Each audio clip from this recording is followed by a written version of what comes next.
Israel has the most secretive nuclear weapons program in the world, but officially it doesn't exist.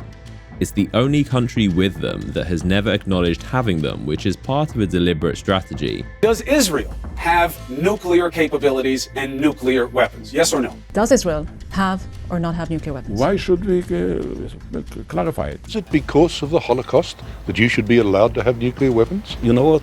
This interview was finished now. Israel's process of developing nukes was one of the most covert and controversial of any nation and involves espionage, clashes with the United States, smuggling and theft of materials from other countries, as well as hidden alliances, which allowed them to become the first and only nation in the Middle East to obtain the most powerful weapon humanity has ever created. This is the full story of how Israel got nuclear weapons.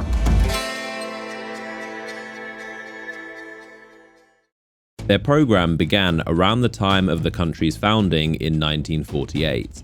With their first Prime Minister David Ben-Gurion reportedly being obsessed with obtaining them as the ultimate deterrent against the Arab states. Many of the world's top nuclear scientists and those who led the US's Manhattan Project were Jewish, and Ben-Gurion was quoted saying that because Einstein, Oppenheimer, and Edward Teller were Jewish, that they could also achieve the same for Israel. Though Einstein had no interest in helping anyone develop nuclear weapons and also didn't support a militarized Jewish state, fearing it would create endless conflicts.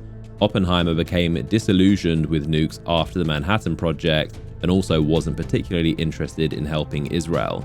But Teller, the father of the hydrogen bomb, would provide them with some advice and help with connections, though he didn't give them any technical help.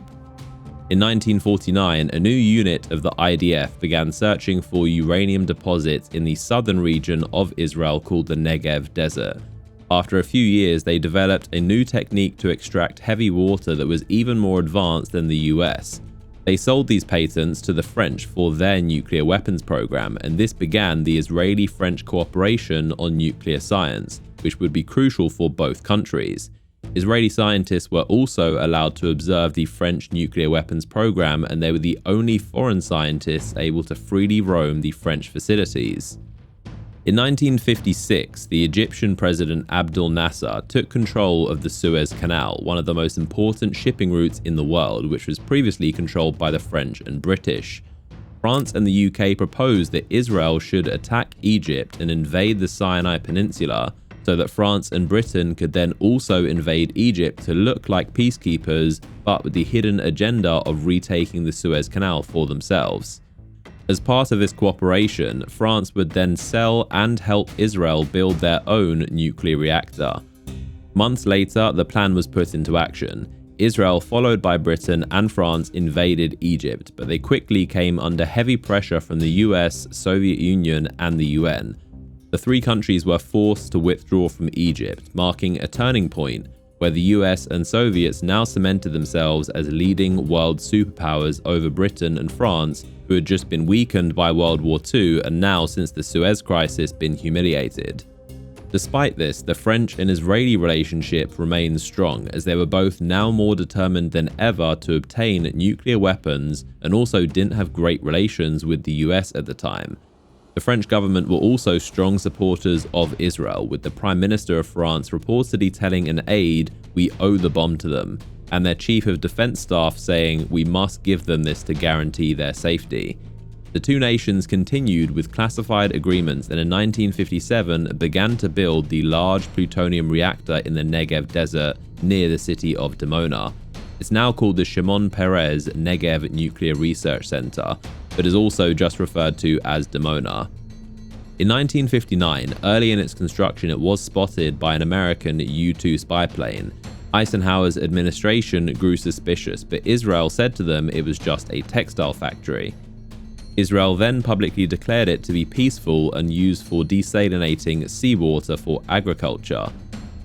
The Israeli politician Shimon Peres, who would later become prime minister in the 80s and again in the 90s, and then president in the 2000s, was the architect of the Israeli-French alliance in the 50s and led Israel's nuclear weapons program, with the reactor facility later being named after him. By the late 50s, he established the early version of an intelligence service which would later be called LACHEM, whose purpose was to search the world and secure technology, materials, and equipment needed for nuclear weapons by any means necessary. By 1960, France successfully tested its first nuclear weapon in the Sahara Desert of its colony of Algeria, becoming the fourth nation to obtain the bomb. Over the next 6 years, France tested a total of 17 nukes in Algeria, with Israeli scientists being present at most of them. They were said to have had unlimited access to the data and results, which was a massive help for their own program. The new French president, Charles de Gaulle, wanted to distance himself from the Israelis and officially stopped supplying them uranium in 1963, but all French assistance ended completely by 1966. As Israel's nuclear weapons program was making great progress, it would soon face some serious problems into the 60s, when US President Kennedy grew concerned that the Israelis were developing atomic weapons, and he clashed with David Ben-Gurion over the issue. Kennedy and the CIA demanded that the facility be inspected thoroughly. Ben-Gurion repeatedly ignored and delayed his responses, trying to avoid the subject, but Kennedy would not budge and became more annoyed by the situation, issuing ultimatums to end all support of Israel. Eventually, Ben-Gurion agreed to allow only US inspectors to visit for the first time in 1961. Inspectors were only shown staged sections of Dimona. Fake temporary walls were built to hide elevator shafts that led to secret underground floors where chemical reprocessing plants were creating weapons-grade plutonium. The former Mossad agent Rafi Eitan admitted that they fooled inspectors with a bogus control center built over the real one with fake control panels and measurements. Was this the justification also for concealing the flaws of the plutonium reprocessing areas from the Americans, the inspectors, when they came? You're having a dialogue with yourself, not with me. But that's been documented in a number of books. Ask the question to yourself, not to me.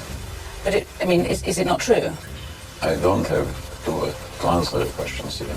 The second inspection was held the next year in 1962, but in 63, just days after Kennedy sent a second letter to Ben-Gurion demanding more inspections, he resigned as Prime Minister, which surprised the world as he never properly explained why, besides just saying personal reasons, though this was likely due to several political scandals he was facing and fractures within his party. Then, months later, President Kennedy was assassinated. His vice president and automatic successor, Lyndon B. Johnson, didn't press nearly as hard on the Israelis and is widely regarded as one of the most pro-Israeli presidents in US history. Inspections would continue, with the third being held in 1964 and one each year until 1969, but they weren't under the strict conditions that Kennedy had wanted. Israel's nuclear weapons program would succeed during this period, and many credit their success to Johnson's favorability to them. Kennedy's assassination, and especially his successor, did end up being extremely convenient for Israel's weapons program. Some speculate there might have been a connection, but hard evidence of this has never emerged, and most historians and experts don't believe there is a connection. At this point, most of the world was unaware of Israel's nuclear program, besides government intelligence agencies. Inside Israel, there were rumors, but the military censor over journalist reporting kept it under wraps. The media has always been an important way for nations to shape narratives, but even in countries with a more free press, there is still significant bias, which can have a similar effect. An example of this can be seen in the recent Israeli-US attacks on Iran's nuclear facilities, as many debate how much damage was actually done. You can see that left-leaning coverage highlights Israel as the aggressor, using terms like war crimes and having skepticism over the actual damage done to the facilities, whereas right-leaning outlets talk about Israel's precision and success, while downplaying Iran's missile attacks as underperforming. This is the same story, but reported on in very different ways. Being objective and presenting all sides fairly is always the goal on this channel, which is why I wanted to partner with Ground News, as it's such a powerful tool to identify bias in the media. They're a news website and app that gathers stories from all around the world, bringing every angle and perspective together on today's most talked about issues. It also shows the political leanings of outlets, their factuality, and who owns them. My favorite feature is called the blind spot feed, which shows you stories that are underreported on by the left and right. So if you head to groundnews.com/SB, you can get 40% off of the unlimited access Vantage plan subscription using my link, which is also in the description and pinned comments, or you can just scan this QR code. Thank you to Ground News for sponsoring this video. Meanwhile, Israel would undertake many secret operations to obtain nuclear materials from other countries both with and without their permission. In 2005, top-secret documents revealed that Britain had secretly made hundreds of shipments of restricted nuclear materials to Israel in the 50s and 60s. These included reprocessing chemicals, samples of fissile uranium and plutonium, 20 tons of heavy water, and enriched lithium-6, which is used to boost fission bombs and fuel hydrogen bombs. This was covertly done through a fake Norwegian shell company, and though Britain initially denied this, in 2006 they would admit that they knew the shipments were going to Israel. Argentina also sold Israel 90 tons of yellowcake uranium oxide, which the US unsuccessfully tried to stop. In 1965, at least 200 pounds of highly enriched weapons-grade uranium was missing from a private US company called Nukes, based in Apollo, Pennsylvania. They processed enriched uranium for the US government. This would become known as the Apollo or Nukes affair. The facility had more missing uranium than any other similar company in the US. What raised suspicions is that the company's president, Zalman Shapiro, was a Jewish-American scientist that was also a well-known Zionist and strong supporter of Israel. He had business relationships with many high-ranking officials in the Israeli government and had contracts to build nuclear-powered generators for them. He was also known to have met senior Israeli officials at his home. The CIA, FBI, and others in the US intelligence community believed that the uranium was diverted to Israel. The strongest evidence that a diversion may have occurred comes from an FBI declassified but heavily redacted document showing an FBI interview of a Nukes employee who claimed that he saw an unusual truck loading canisters of uranium at night, which was always done earlier in the day. When he read the shipping documents, it said the destination was a Greek ship in New York destined for Israel. While reading this, a redacted individual then told him the shipping order was confidential and not for his eyes before an armed guard ordered him away from the loading dock, and he was later threatened that he would be fired if he didn't keep his mouth shut about what he saw. As well as this, at least 4 senior intelligence agents of Israel's Mossad visited this facility, including Rafi Eitan. The Mossad spy later confirmed to be involved in acquiring nuclear secrets and materials from other countries for Israel's program. The US believed there was no other reason for him to visit the Apollo plant besides acquiring nuclear material. And the Jerusalem Post surprisingly and openly credited Eitan with diverting uranium from an American nuclear fuel plant. A US nuclear official described it as one of the most glaring cases of diverted nuclear material that was ignored because of the consequences. The FBI, CIA, and others investigated for decades, but no one was ever charged. They concluded that while they can't rule out that a diversion occurred, concrete evidence was also never found. However, some experts do believe the missing uranium had leaked into the environment through faulty pipes over the decades, and significant amounts have recently been found contaminating the environment in Apollo, which could account for some of it.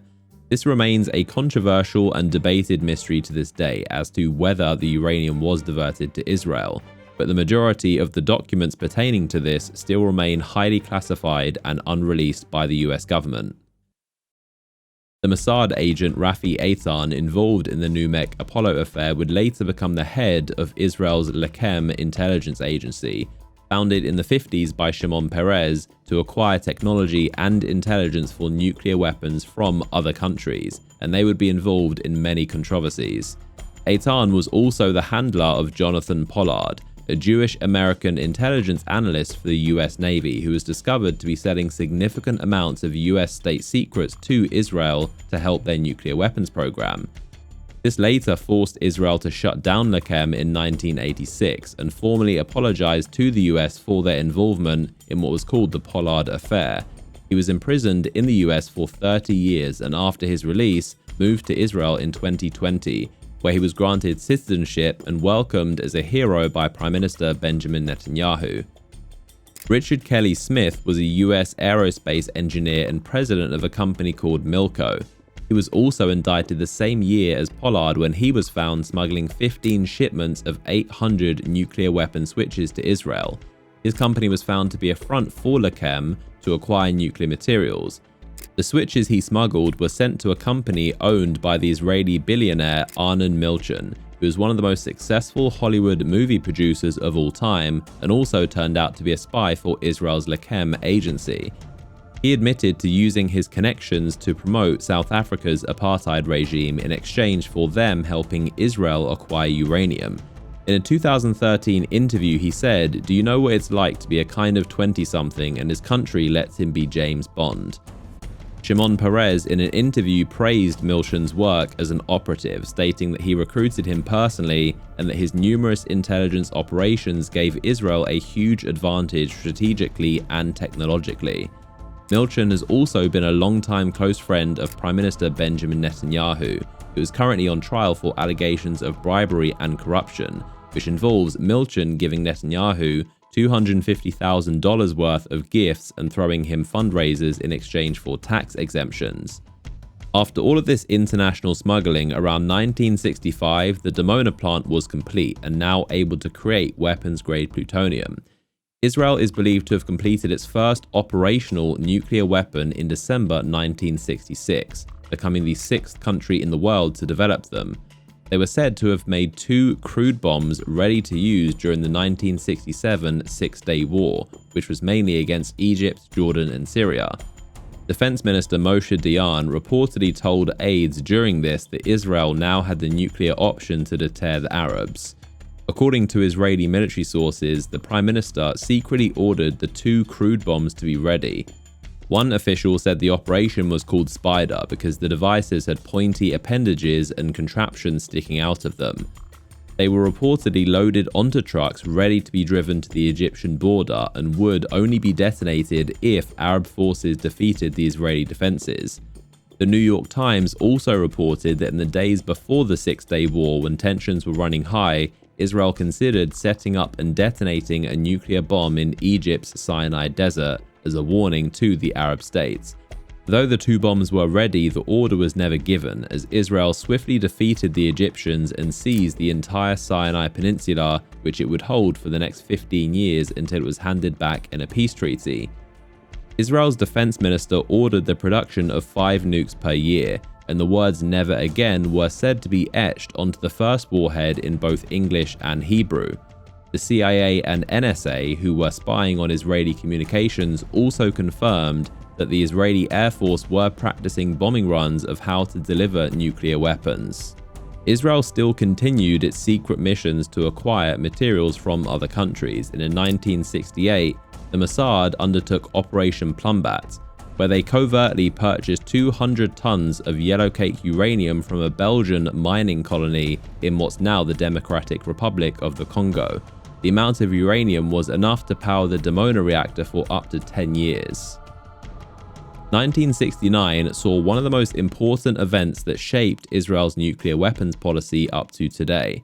US President Nixon stopped all inspections of the Dimona plant and reached a secret unwritten agreement with Israeli Prime Minister Golda Meir that if they don't test their nukes or admit to having them, the US would tolerate Israel's possession of them, and they also would not press Israel to sign the Non-Proliferation Treaty. Nixon's national security advisor Henry Kissinger said in a memorandum that Israel is more likely than any other country to actually use its nuclear weapons, and that trying to force them to disarm would not work, so pretending to not know about them would be the best strategy. Every president since has respected this agreement, and US federal employees with clearance are prohibited from talking about Israel's nukes.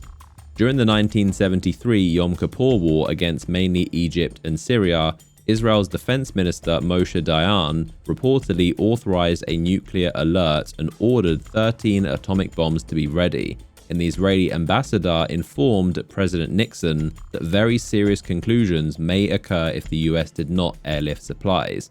Initially, Nixon and Kissinger planned to let the Arabs and Israelis fight out before getting involved, but once it became apparent how serious the Israelis were about using their nukes if they were in danger, Nixon quickly changed his stance and airlifted the supplies. In 1963 and 66, Israel did reportedly test non-nuclear zero-yield devices underground in the Negev desert. These are completed sections of a bomb but without the nuclear material to check if the components work, but without creating a massive explosion. Though they did benefit significantly from all the French test data and promised the US not to do their own tests, they still needed to test their newer tactical and thermonuclear devices somehow. But Israel is by far the smallest country in the world that possesses them, and has nowhere they can safely test one without contaminating their own land and breaking their promise to the US. Almost every other nuclear-armed nation has either massive empty deserts, colonies, or remote islands in the middle of oceans, but Israel has none of these. Luckily for them, one of their closest allies at the time, South Africa, under the apartheid regime, had just the place. The Prince Edward Islands, situated between South Africa and Antarctica. The two nations entered into a secret alliance as they both had active weapons programs and each had what the other needed. Israel had skilled nuclear scientists and technology to create the bombs, and South Africa had significant uranium deposits and possession of these islands perfect for testing away from the world's eye. Or so they thought. The United States had 12 Vela satellites orbiting Earth specifically designed to detect nuclear explosions. They had a 100% accuracy record and correctly identified all 41 unauthorized tests carried out by China and France who hadn't signed the Test Ban Treaty. On the 22nd of September 1979, one of those satellites detected the unique light signature of a nuclear explosion around the Prince Edward Islands, and this is called the Vela incident. The IDF sent ships with military and nuclear personnel to the islands around the time of the explosion, and South Africa, who didn't have nuclear weapons yet at the time, unusually placed their navy on high alert around the same dates. The Israelis chose a time when they thought no Vela satellites were over the area. What they didn't know is one satellite marked as retired was still actually there. Although they did it when a typhoon had created a large cloud over the islands, this cloud moved just in time for the flash to be detectable. The bomb, which was unusually clean with little radioactive fallout, was believed to be either a smaller tactical nuke or potentially a neutron bomb, which is a unique type of thermonuclear weapon that has a large burst of deadly radiation that goes through buildings and armor but has minimal explosive damage to structures and is seen as a cleaner, less destructive nuke. Dieter Gerhardt was the commander of a South African naval base at the time. He was later convicted for spying on behalf of the Soviet Union, but upon his release claimed that the flash was a joint Israeli-South African nuclear test called Operation Phoenix. He said it was clean and not meant to be detected, but they were not as smart as they thought and the weather changed, so the Americans were able to pick it up. The US Air Force collected samples from the atmosphere in the area and confirmed radioactive fallout contamination consistent with a nuclear explosion. US President Jimmy Carter was tasked to carry out an investigation, but many claim he covered up the incident because he had recently brokered a peace treaty between Israel and Egypt, but the Sinai Peninsula was returned to Egypt. So acknowledging that Israel were conducting nuclear tests would hurt his credibility as a peacekeeper. He also worried about his relationship with Israel and chances for re-election in the following year's 1980 campaign. His investigation concluded that it was, quote, probably not from a nuclear explosion, but it was widely criticized for being a politically motivated cover-up to avoid complicating relationships with Israel. President Carter later wrote in his diary that US scientists believed it was indeed an Israeli test. Up until this point, Israel's nuclear weapons were mostly a secret from the public, although rumors and speculation had circulated and many governments were aware of them.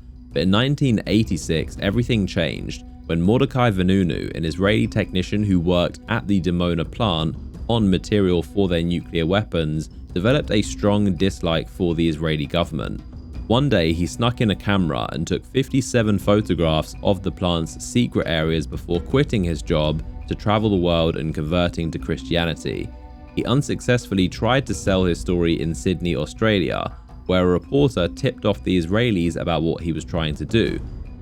Vanunu then went to London, where he sold his story to the Sunday Times, but that reporter from Sydney also sold a shorter version of his story to a tabloid called the Sunday Mirror, whose owner was Robert Maxwell, a Jewish strong supporter of Israel and Zionism with suspicious connections to the Mossad, leading many at the time to believe him to be an agent or asset for them. To order an immediate inquiry into the alleged relationship between the Israeli intelligence service and Robert Maxwell. He was even buried in Israel, with an Israeli president, prime minister, and several heads of the Mossad attending his funeral. His daughter is the infamous Ghislaine Maxwell, who has been all over the news in recent years and is also suspected of having ties to Mossad. Robert reportedly told them about Vanunu, and the Mossad then had a female agent lure Vanunu to Rome in what's called a honeypot operation. Thinking they were going on a date, he was then drugged, abducted, and taken back to Israel by ship. Robert tried to bury and discredit Vanunu's story, but it was already too late, as days later the Sunday Times published Vanunu's full story, revealing to the world intricate details of Israel's nuclear weapons program, and that they had already produced more than 100 warheads. Vanunu was interrogated and held under harsh conditions before being sentenced in a secret trial to 18 years in prison for treason and espionage. He served 11 years in solitary confinement. Since his release in 2004, he's been under heavy surveillance and is barred from leaving the country or speaking to foreigners, and has also been arrested and raided many times. Though every year he applies for permission to leave, he has always been denied. In Israel, he is seen as a divisive figure, with some seeing him as a traitor and others seeing him as a hero and whistleblower. Today, Israel is believed to possess the nuclear triad of land, air, and sea deployed nuclear weapons, with an estimated 200 to 300, including at least 100 of the most powerful thermonuclear devices. They have the German-designed Dolphin-class submarines, which can launch cruise missiles, the US-designed F-15 and F-16 fighter jets, which can carry bombs, and the Israeli-designed Jericho 2 and 3 intermediate-range ballistic missiles. Israel is very unique in that they are one of the only few countries that have built nuclear reactors but have never used them for civilian energy purposes. They have 2 reactors, Dimona in the desert, which is highly secretive, not open to inspections or safeguards, and is widely believed to have only a military purpose, producing material for bombs.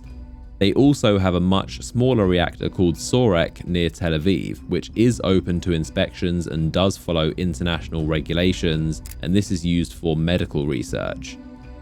Israeli politicians are very careful to never acknowledge their nuclear capabilities, and they usually will evade the subject. Does Israel have nuclear capabilities and nuclear weapons? Yes or no? We've always said that we won't be the first to introduce it, so we haven't introduced it. But that's And not an answer to the question. Do you have them or do you not? Of any country. It's as good an answer as you're going to get. But I'll tell you one thing, Chris, and I think it's important. You know, Iran. There are 2 main examples where they have slipped up.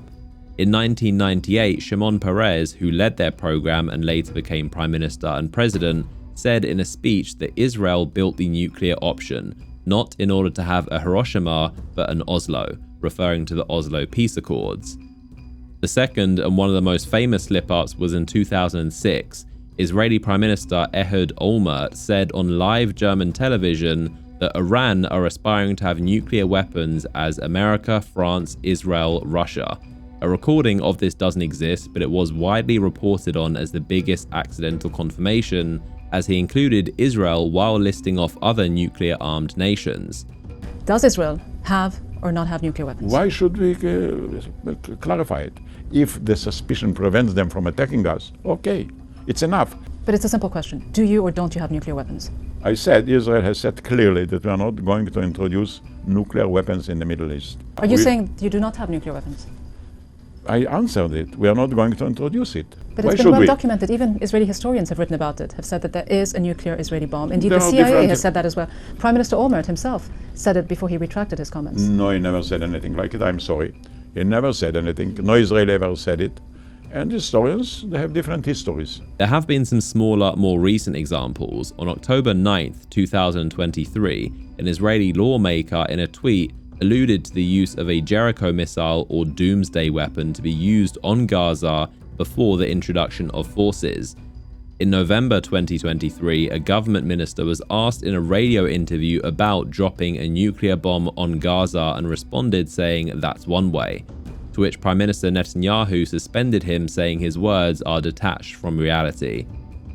In 1966, Israel created a policy where nuclear weapons could be used if any of these 4 red lines were crossed: if a military successfully penetrated Israel's populated areas, if the Israeli Air Force was destroyed, if Israeli cities were exposed to massive, devastating air attacks, chemical or biological weapons, or if a nuclear weapon was used against them on their territory. In these cases, their last resort is known internally as the Samson Option, which is a strategy of massive nuclear retaliation if any country invaded or destroyed much of Israel. This is a reference to a biblical story where an Israelite called Samson brought down an entire temple to take out all the invaders with him as a sort of self-destruct tactic. Their ballistic missiles are buried so deep underground that they could survive a nuclear attack, and of course these submarines can be hidden anywhere in the oceans to retaliate no matter what's happening on land. This is the main reason any country wants nuclear weapons, and why to this day no country that has nukes has ever been properly invaded or toppled, as the nuclear last resort is the ultimate insurance policy. Israel has very strict laws on their media, and outlets must submit articles about sensitive national security topics to the military for approval, who can redact and censor parts or ban and blackball those who break the rules. Any talk about their nuclear weapons can have serious consequences, so journalists often use words like doomsday weapons or the Samson Option. Israel completed their first nuclear weapons a few years before the Non-Proliferation Treaty started. This is the international treaty where countries agree not to develop or spread such weapons, and essentially means that only the first 5 countries are allowed to have them. So Israel had a brief window where they could have declared them with no consequences. But as time passed and they refused to sign, they continued to not acknowledge having them, and the secret agreement with the US would then mean that they wouldn't be pressured to sign it. 191 countries have signed the treaty, and Israel is one of only 5 countries that have not, with the others being India and Pakistan, who both have nukes, South Sudan, who only recently became a country in 2011, and North Korea, who initially signed it but is the only country to withdraw in 2003 before creating their nukes. Arab nations have accused the US of double standards in criticizing Iran's nuclear program while turning a blind eye to Israel's possession of them. Either way, if Israel signed the Non-Proliferation Treaty with their nukes, they would instantly be violating the treaty and have to receive sanctions. Or if they acknowledged their nuclear weapons without signing, the US would, in theory, by their own laws, have to cut them off from the roughly $3 to $4 billion per year of military aid and funding that they receive. Though with their relationship, this is unlikely and the president can waive this law, but it would put the US in an awkward position. So this is why Israel won't acknowledge their weapons or sign the NPT, and is the only country on Earth operating in this nuclear grey zone.